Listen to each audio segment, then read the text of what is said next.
Now, it is now 5 years since the so-called February 17 revolution began in Libya, leading to the downfall of longtime leader Muammar Gaddafi. But the struggle for power after Gaddafi is threatening the future of Libya. The protests began in Benghazi, quickly spreading to several other towns. The flashpoint was the arrest of Fathi Terbil, a prominent lawyer and critic of the government.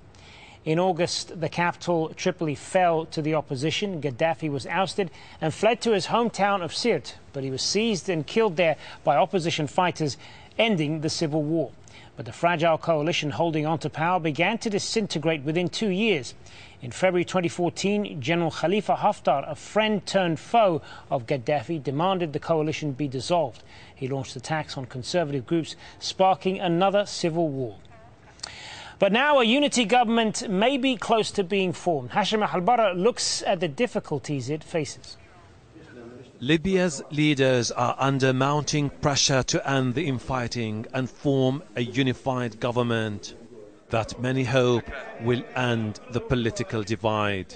Libya has two governments, one in the west and the other in the east.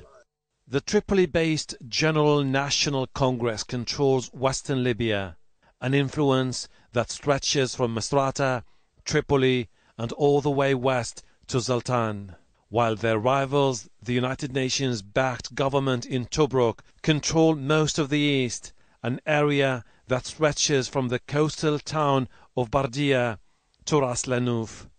It also controls huge areas in Benghazi, Libya's second-largest city. But there are districts held by Ansar al-Sharia, an armed group that calls for the implementation of Islamic law. But it's ISIL that has recently made major territorial gains. It controls a coastal area stretching from Sidra to Abu Ghraib, including the city of Sirte. The international community is looking into ways to stem the rise of ISIL, including the use of military force. Europe has recently been struggling with the growing number of refugees who have traveled through Libya.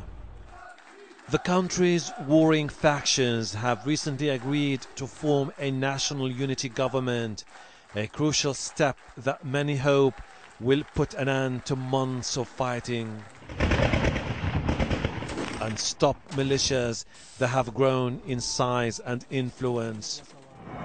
But a final deal awaits a major decision on the role of the powerful army general Khalifa Haftar.